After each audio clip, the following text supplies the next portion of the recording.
Oy, Pilipinas, Luzon, Visayas at Mindanao. Magandang araw po sa inyo, ka-coffee. Ano to? Si Inday, desperado na ba?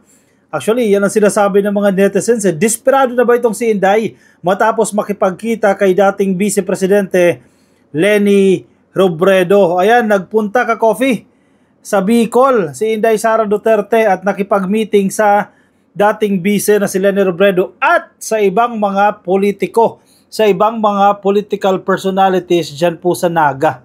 Ano yan? Desperate na ba ito? Bakit dumidikit sa mga kakamping? Kaya sa mga nakikinig sa atin na kakamping, oy, baka gagamitin lang kayo niyan. Alam mo kung bakit? Hindi na siya makakakuha ng suporta mula sa mga loyalista itong si Inday Sara Duterte. O sabihin natin 32 million. Sige. Ang loyalista dyan 25 million. Sabihin natin meron siyang 7 million na followers niya talaga. Hindi pa rin siya mananalo. At yung mga kaalyado niya sa 2025 na tatakbo, hindi lulusot yan kung wala silang magiging kakampi. So ang kanilang strategy dyan, total, hindi naman nila makukuha yung suporta ni PBBM dahil obvious naman eh. Nagtaksil siya kay PBBM sa administrasyon ni PBBM. So magi-expect ka pa ba ng boto mula sa mga supporters ni PBBM? Definitely hindi na. So kung mananatili itong Duterte votes na sinasabi, kung pangahawakan itong Duterte votes na ito, hindi sasapat yan para makapagpanalo ng isang politiko. Kaya kinakailangan nilang maka-absorb. Kinakailangan nila makakuha ng boto from other parties. At isa na nga dito ang Liberal Party na sinusubukang ligawan ni Inday Sara Duterte. Ayan na. Kasi sinasabi nila sila yung opposition. Pero nakakatawa ito, ka-coffee. Dahil halos lahat ng mga kakampi ni Inday Sara Duterte, nilait-lait nila itong liberal. Nilait-lait nila itong si Leni Robredo. Binash nila ng binash itong kampo ng mga liberal. Tapos ngayon, dumidikit sa mga kakamping. Dumidikit sa mga liberal. Anong ibig sabihin yan? Major change of tune. Uy, desperado na, oy. Grabe naman kayo, politiko. Headline, ka-coffee ng politiko. Desperado na. Totoo bang desperado na si Inday Sara Duterte meets with Leni Robredo in Naga? Sige, pag-usapan natin yan. At merong nilabas na statement. Ito, ka-coffee ha. Sige, mamaya talon-talon tayo ha. May nilabas na statement ang Office of the Vice President. At hindi mo alam kung anong drama. Anong gusto nila sabihin dito?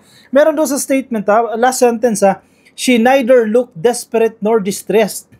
Si Inday Sara daw. Bakit? Sino ba nagsabing mukha siyang desperado? Pahayagan.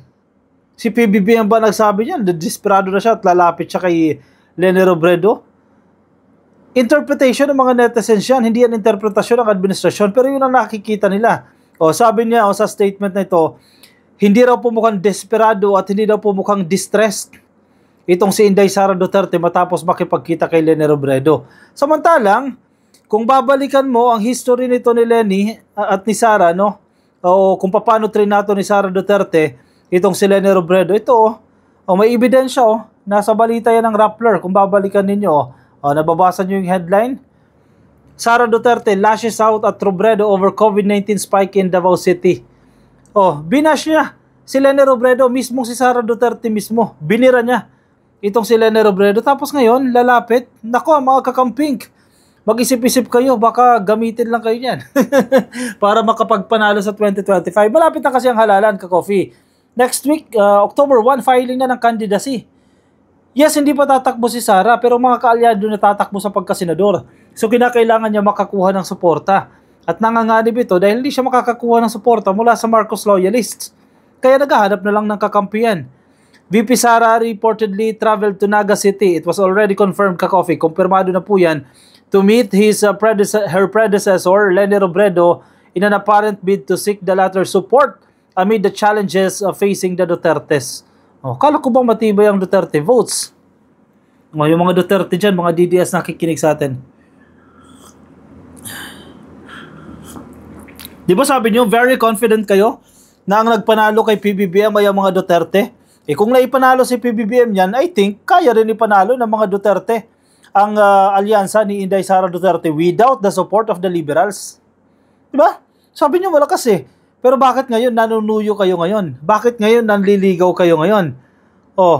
Nasa balita na ito, in an apparent bid to seek the latter support amid the challenges facing the Dutertes, humihingi ng suporta sa grupo ni Leni. ng liberal yan. Good luck. Supportahan kaya kayo ni Risa Ontiveros? Politico learned that Duterte arrived at the Bicol International Airport past 6 a.m. She then traveled by land to Naga City, Robredo's bailiwick. An East Cooper said Robredo initially turned down the offer to meet with Duterte, supposedly saying it wasn't part of her schedule. Oh, initially daw, tinanggihan. Oy, totoo ba ito, ka-coffee? Ha-scoop ito, ha-scoop na Politico.com. Tinanggihan daw ni Leni Robredo initially yung alok na makipagkita kay Sara Duterte. In fairness, ha? Lakas ni Leni dito, ha? Dahil di na po yung nakaschedule. The Vice President, however, was persistent, reportedly even going to Robredo's home. Wow! Hala! Totoo kaya ito? Nagpumilit daw po. Ay, sabi ng Politico ito, ha? Ka-coffee, ha? Nagpumilit daw po, persistent daw po itong si Vice President at nagpunta pa sa bahay ni Robredo. To be fair din naman sa mga balita, nabasa natin na meron daw pong common friend. May friend daw po itong si Inday na nag-arrange para dumalos. May celebration kasi dyan para dumalo doon si BP Sara. At yung common friend na yan, nag-organize din daw ng meeting with Leni Robredo. Wala sa schedule. Kaya nga ayaw daw ni Leni Robredo unang harapin ito, si Sara, dahil wala sa schedule. Yun pala, persistent daw, nagmamatigas itong si Inday. Nagpupumilit pala, that's the exact translation. Makulit, nagpupumilit. O sige, nayaan na. O para masettle na yan. Duterte's persistence paid off and she allegedly succeeded in having a face-to-face meeting with Robredo at around 2:40 p.m. Their chat was said to have lasted for about an hour. O anong napagmitingan? Definitely, hindi natin malalaman yan. Hindi naman nila ilalabas yan Pero yung mga pink ka-coffee, mga liberal, hindi nila nagustuhan ang nangyari. Kasi alam nila ang karakter na ni Inday. Ayaw nilang magamit lang sila. Hindi nila nagustuhan yan. Kasi sa mga ganyang ito, historic ito ka-coffee. Alam nyo naman, ka-coffee, mga Duterte, laban sa mga dilaw, di ba? Hindi naman naging maganda yung kanilang relasyon sa administrasyon ni Digong dahil grabe birahin ni Digong itong si Leni Robredo. Hindi talaga magkasundo yan. So itong meeting na to, controversial meeting ito. Usually, sa mga ganitong meeting, inaaprubahan pa yan ng mga principals ng bawat partido. Hindi lang naman si Leni ang nagdidesisyon dyan yung kanyang partido. Bagamat hindi na siya active sa Liberal Party, sabihin na natin si Senator Risa Ontiveros lang pinaka-aktibo dyan. Siyempre, kailangan pa rin by say sila dyan, sila Coco Pimentel, sila Kiko Pangilinan, grupo nila. Coco Pimentel, halimbawa, liberal ba si Coco? O kailangan may say pa rin sila dyan. Umabot daw po ng 1 oras ka-coffee. The reported meeting of Duterte and Robredo supposedly caused an uproar among Liberal Party stalwarts who were incensed that their former standard bearer would meet with the Vice President. Correct. Marami talaga nagulantang na miyembro ng Liberal dyan. In a separate gathering in San Juan City Friday, LP announced that Robredo will run for mayor of Naga City in 2025. I think confirmed na ito ka-coffee. Kanina kinumpirma din po yan na pagka-alkalde po ng Naga ang tatakbuhan nito ni Leni Robredo at si Laila de Lima daw po itatakbo naman po bilang party list. Robredo was an outspoken critic of Vice President's father, former President Rodrigo Duterte. Exactly. Hindi magkasundo yan, ka-coffee. Asot pusa ito, ka-coffee, at grabe nung pinatulan naman. Grabe ginipit ni Robredo, ni Digong itong si Leni Robredo. Kaya yung mga dilaw, hindi nila makakalimutan yung ginawa ni Digong sa kanila. Kaya nagtataka sila ngayon, anong pakay dito? Anong pangunahing pakay dito ni Sara Duterte? When she was the Vice President, their political differences led to Robredo exiting the cabinet as the housing czar in December 2016. Short stint lang siya ka-coffee dyan. In March 2019, Sara Duterte, then the mayor of Davao City, called Robredo a fake BP after the latter said honesty must be a given for those seeking public office. O biruin mo tinawag siyang peking Vice President. Anong ibig sabihin yan? Kaplastikan lang yan. Yeah. And I think hindi makakalimutan ni Robredo yan na tinawag siyang fake BP ni Inday Sara Duterte. Yet, pakikipagkita ka sa nilait-lait mo. Hindi ka ba desperado doon? Sabi ng side ni Sara, hindi pa siya desperado. Sa nilabas nilang statement, hindi siya desperado at hindi siya distressed. Pero ikaw, yung taong nilait-lait mo, tinawag mong fake Vice President, sinusuyo mo ngayon. Diba? Kung di ka ba naman nako, anong nangyari? Her honesty has been questioned since day one of her term as vice president. She is not called fake BP for no reason. She has tried to copy her late husband but has failed at every turn. She is facing an electoral protest for massive fraud during the 2016 elections, Duterte said, referring to the late Interior Secretary Jesse Robredo. O, paano ngayon yan? Nilait-lait mo yan ngayon. Kung tinutukoy niya, kung tinitingnan niya si Robredo bilang fake BP, ang kinikilala niya na totoo, base sa kanyang interpretasyon, na Vice Presidente during the administration of Digong, is si PBBM. Statement ni Inday yan. O ano na ngayon yan? Iba na. Nag-iba na ng tono. Si BBM na ang fake ngayon. At si Robredo na ang tunay ngayon. Ano to, Inday? Nako mga DDS. Ay, pagpaliwanag nyo ito ka-coffee. Mga DDS, sige. Ipaliwanag nyo yan. Sige, linisin nyo itong kalat na iniwan na naman sa inyo ni Inday Sara Duterte. Nako, hindi siya mananalo na talaga dito. Sinisira niya ka-coffee. Yang tawag dyan, lagay ninyo dyan. Kung may mga natitira pa kayong boto, sinisira ka-coffee ni Inday Sara Duterte. Ayan, self-destruct na yan. Kaya sabihan ninyo yan, payuhan ninyo, unti-unting masisira kayo dyan. Mga Duterte, nadadamay dyan. Kanina may event din ng PDP at tila pinangalanan na nila itong mga kandidato nila sa pagkasenador. Kasi malapit na ka-coffee. October 1 to October 8, filing yan ng Certificate of Candidacy. Magkakaalaman na yan. And sa side ng administration, may mga magre-resign daw. Nabalitaan ko lang ito ka-coffee, no? May mga magre-resign na ng mga secretaries. Bahagi po ng cabinet ni Pangulong Bongbong Marcos dahil tatakbo itong mga to sa pagkasenador. So, pero wag natin pangunahan, pero ako may ideya na kung sino ka-coffee at for sure kayo, meron na ring ideya, no? Kasi lumulutang na rin yung pangalan nila na mga magsisitakbo sa pagkasenador. At I think supported sila ni PBBM dyan. Mawawala sila sa kanilang pwesto dahil magre-resign sila. Hindi mawawala dahil tinanggal. Magkaiba yan ka-coffee ha. Magkaiba yung opisyal ng gobyerno o members ng cabinet ni PBBM na nawala dahil tinanggal at doon sa mga members of the cabinet na mawawala dahil nag-resign dahil tatakbo sila sa pagka-senador. Magkaiba yan ha. O sige, basahin natin ang buo itong statement na ito ni Inday Sara Duterte. Ano naman sinasabi niya dito?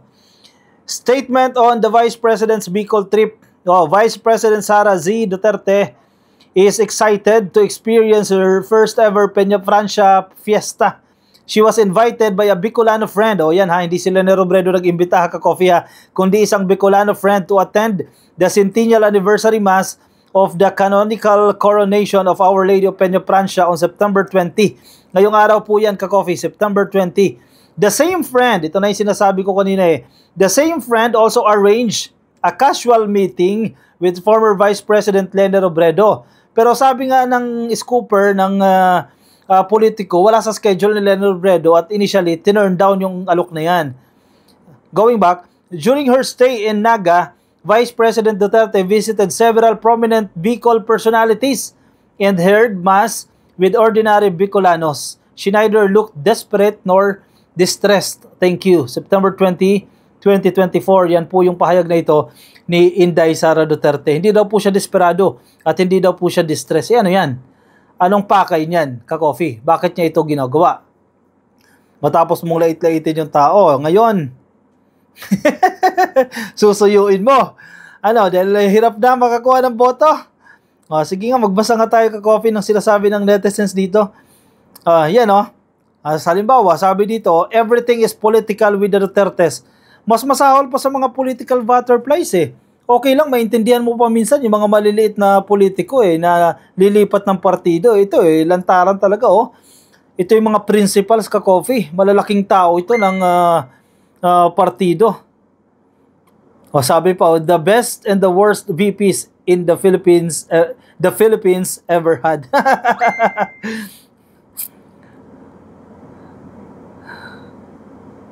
Personal and not political. In other words, confidential. Nako, hindi yan totoo.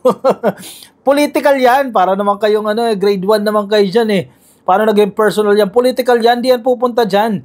Nakagagalitan siya ng si BP Sara, Hindi nagustuhan yung ginawa niya ng mga kakampi niya mismo. Same thing, si Leni Robredo, mga kakampi niya mismo, hindi rin nagustuhan na nakipagkita siya. Tapos personal, hindi yan personal. Definitely hindi yan personal. Political yan. Mga politiko yan, mga yan. Hindi tayo grade 1. Ito. Sabi sa comment, hihingi ng tips kung paano madali makapasa ang budget nang hindi nahihirapan. Loko yun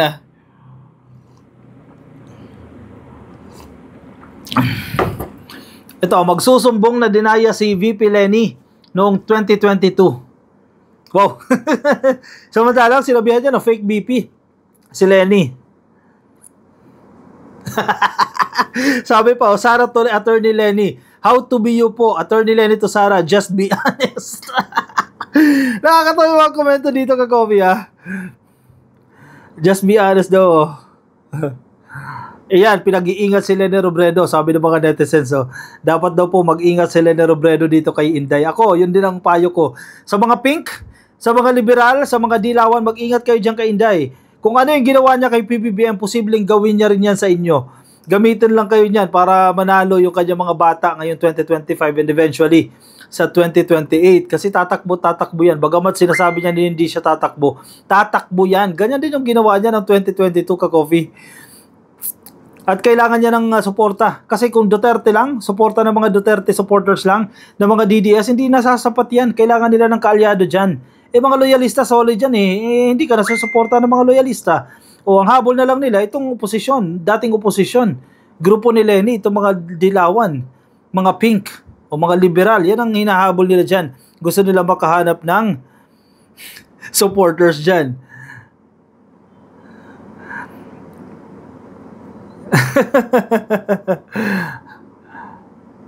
Ayan daw, kampon ng kabutihan versus kampon ng kasamaan. Naghahanap daw po ng bagong kaibigan. Oy, nanliligaw daw, trapo move. Sabi ng mga netizens yan. Ako, malinaw yan. Ang interpretasyon ko dyan, nililigawan niya yan si Leni Robredo at ang mga dilaw at ang mga pink. Kasi kailangan niya para sa 2025 at sa 2028 na elections. Masyado pang maaga para sa 2028 Pero mautak din ito no? Naghahanap ng kakampi. Sabi nga, kung may nawawala, may pumapalit. So kung nawala si PBBM sa kanya, naghahanap ng ipapalit. Si Leni Robredo naman, ang ipapalit niya. Good luck. Nilait-lait mo na yung tao na yan Siyempre, di mo makakalimot yan. O siya, ka-Coffee, anong say ninyo dyan? I-share ang inyong opinion, ang inyong reaction dyan sa ating comment section para mabasa rin po ng iba nating mga ka-Coffee. Yan, sige, kung nasa Facebook po kayo, pasuyin na lang ka-Coffee. Please like and follow sa Facebook at kung nasa YouTube, please click lang po na subscribe ka-Coffee.